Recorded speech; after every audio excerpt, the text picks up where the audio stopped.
Hello, everyone. My name is Cecily Maxey. I'm going to do an interview with my dad on the Grateful presentation today. I'm going to be interviewing him. He was actually here in Galveston during Hurricane Ike. I'm just going to interview him over his experiences that he went through during Hurricane Ike. This is my dad. I'll go ahead and let him introduce himself. Hello, Dad. How you doing? I'm Donald Raymond Christian. All right, I'm just going to start with a few questions here. What was it like during Hurricane Ike for you? Hurricane Ike was like something I never experienced. I went to in-service that day, that Friday, and they sent us home, and they never came out. And they told us, y'all gotta go get ready for the hurricane that's gonna hit. I was like, okay, is it gonna be that bad? Because we never experienced anything like that. So I went home and I switched my vehicle, and I went to work. And when I got to work, they said, go home and get your stuff because you're going to be here for 3 or 4 days. I was like, okay. I left back home, had my radio and all my utilities on. And I just stopped by and looked at the beach. I had never seen the water hitting the back of the seawall, jumping 10 feet in the air. And it just started blowing my mind. And they radioed me on the radio to come back to the unit. I left, and when I went back,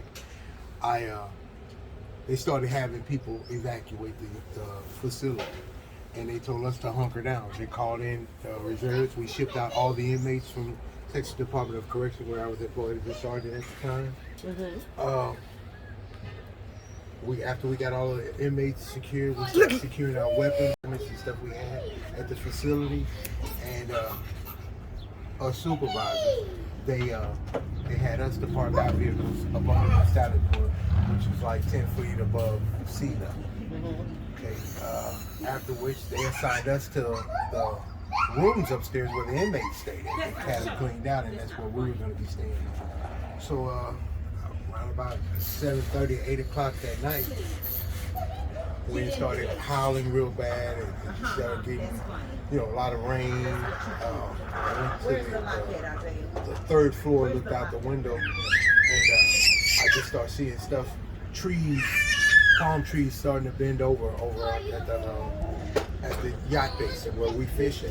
What was going through your mind? Were you scared? Were you nervous? Did you think anything bad was going to happen? What was going through your mind at that time? Never in my life have I ever experienced a hurricane. As long as I lived here, I never been in a hurricane. And if we got a hurricane, we got a little rain, got about that much water. That was it. Heard some loud noise or something of that sort.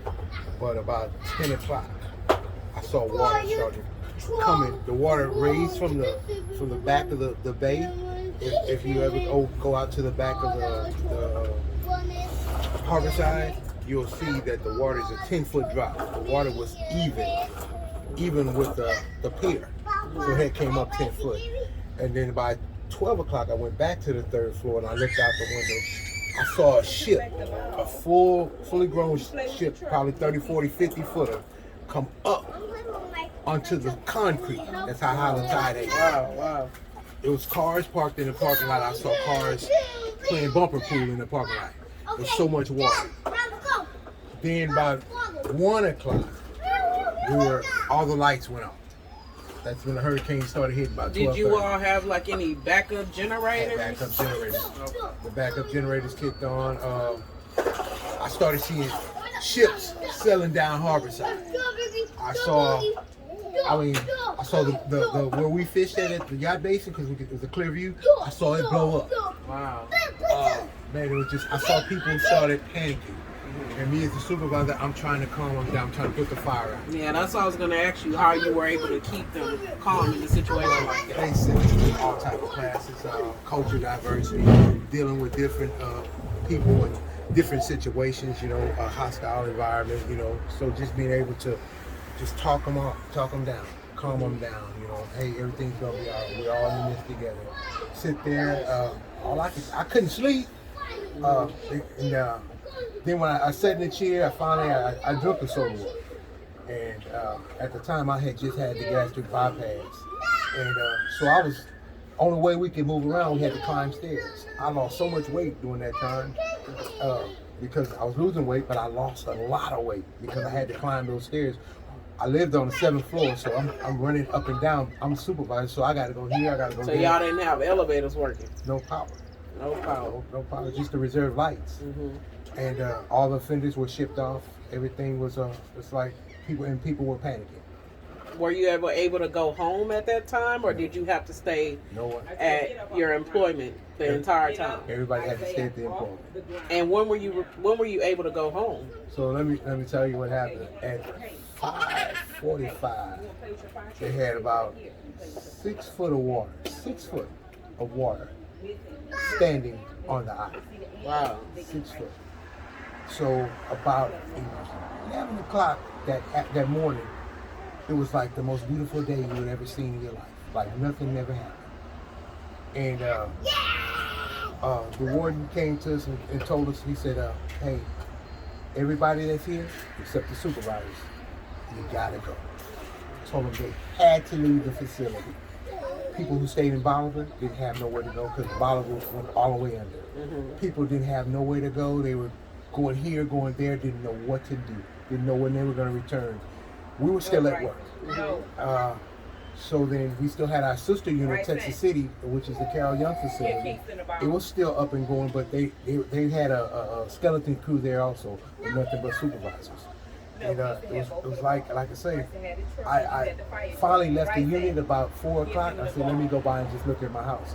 We had, if you look out in front here, we had a tree here and a tree there. And the tree in front of my house, we had just remodeled our house and it fell in the street. Wow. I was so blessed. I had my truck and my boat parked over across the street. So when I looked over, I didn't get a chance to stop because we were transporting something for the warden.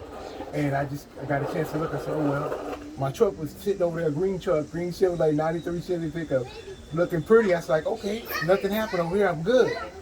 Well, needless to say, after we did what we had to do for the boss, he said, hey, man, go check on y'all's property and report back to the unit in 2 hours. So I jetted back here. When I come back here, looking at my truck, and I saw my doors. I had power doors. I saw my doors on lock. Oh, man, somebody tried to break in my truck. Oh, needless to say, water had come up so high. I started looking at the house.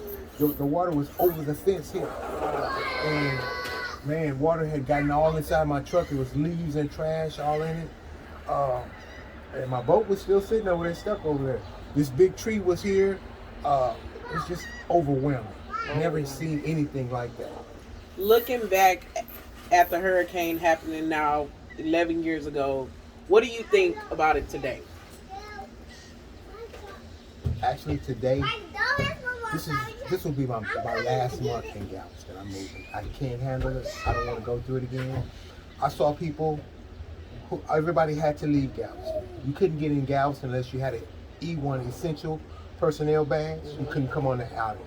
I had a few of my friends I brought over here just so they can check on their property. My wife and my children were out of town, so I couldn't get to them. They were going through hardships. My wife's grandmother had passed during that situation. I mean, it was so terrible. So many people had passed, you know. And like I said, it's nothing I ever want to experience again. All you got to do now is say it's a storm. You can't even say storm. Just if you get it out, I'm gone. So, but as far as after which, like I said, Galveston never flooded no more than this. But after which, the flood system in Galveston got terrible. Anytime it rains, water would come up. The only good thing is our house sits up high. Water got into our fuse box. We had to change all the breakers, redo everything, redo the house. It was just overwhelming. I would sit out here in the evening time after I get off work, and I had to wait on a food truck to bring me food. I got my food from across the street. You know, every day they would give you a meal. And in the evening time, because I'm a Mason, I would get in my truck and ride around and pick up water and give water out to different people all over the city because they couldn't get it. And I tell you, my truck I had about 5 nails in this tire, about 10 nails in this tire, 4 nails in this tire, about 3 in the other one. I had nails in each one of my tires, but to show you how God works, when you're doing something for the Lord and what you're supposed to be doing, helping people, that thing never bothered me. I was riding on fumes. I had a full tank, but my gas, the big motor 350 in there, I'm riding around. It was hot. I'm riding the air conditioner. Oh, I was looking for my dog. My dog was here, Candy. I'm looking for my dog, and I caught my dog on Broadway. I said, "Come here, Candy." She came running, muddy and all, jumped in my truck. I wasn't even mad at her. I got my dog home, and I got her some food, and I ended up taking my dog to my mother's house over on the mainland. She had power, but it was a lot of trees, and I was helping her get things together. Because eventually, we shut this facility down in Galveston, and all the officers ended up working in Texas City.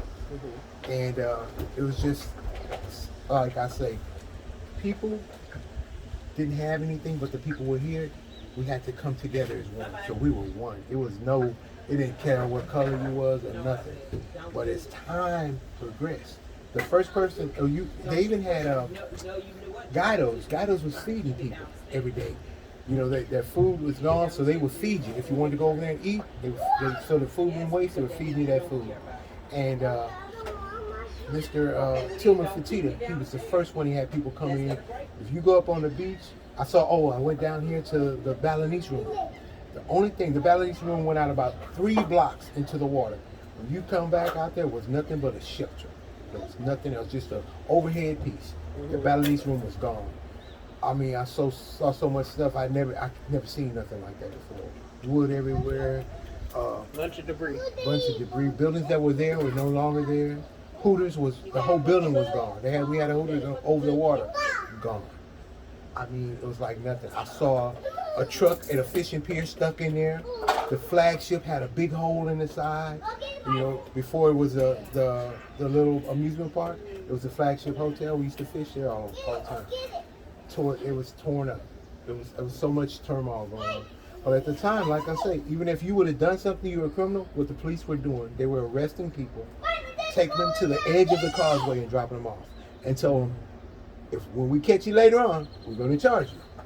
I had a whole bunch of friends that were policemen. They were telling me what they were doing. Plus, you know, we had our citizen band where we could hear what was going on. But after which, I ended up going and staying with my mother and helping her until things got better, coming over here every day working to get the house back so we could move back home. So needless to say, this experience has made you very grateful. I'm humble. It humbled me. It taught me. I've experienced being depressed. I've never been depressed. Even when I hurt my hip a long time ago, being in a body cast, I was always like, I'll get over it. But I sat there and been depressed.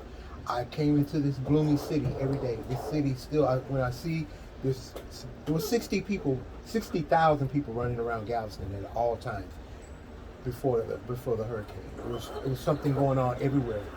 When I came back, I mean, after Galveston opened, there was nothing. There was nowhere for people to go. Everybody was limited. People started. It changed back to their old self, and it was like another year. And I was experiencing something totally different. And I've done it as long as I can. I'm retired now, and I just can't stand it. I can't stand it. And I just feel like in my retirement, it's my time. I've outgrown the island. I love Galveston Island. I'll come back here and fish. I love fishing, but this is not the place for me. All right. Well, I want to thank you for interviewing with me today. Thank you all for listening. Thank you.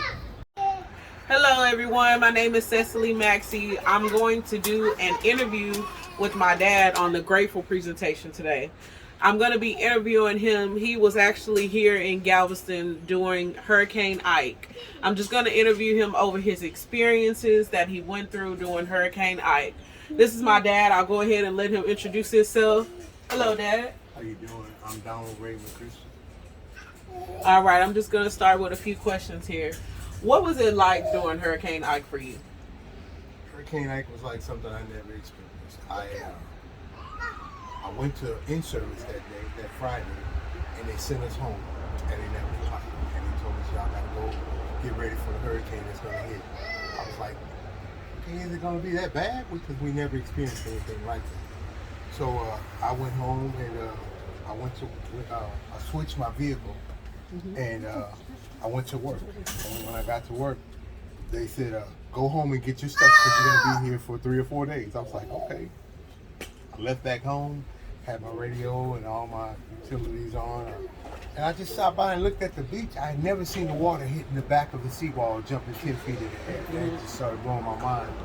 And they radioed me on the radio to come back to the unit. I left, and when I went back, they started having people evacuate the facility. And they told us to hunker down. They called in reserves. We shipped out all the inmates from Texas Department of Correction, where I was employed as a sergeant at the time. After we got all of the inmates secured, we started securing our weapons.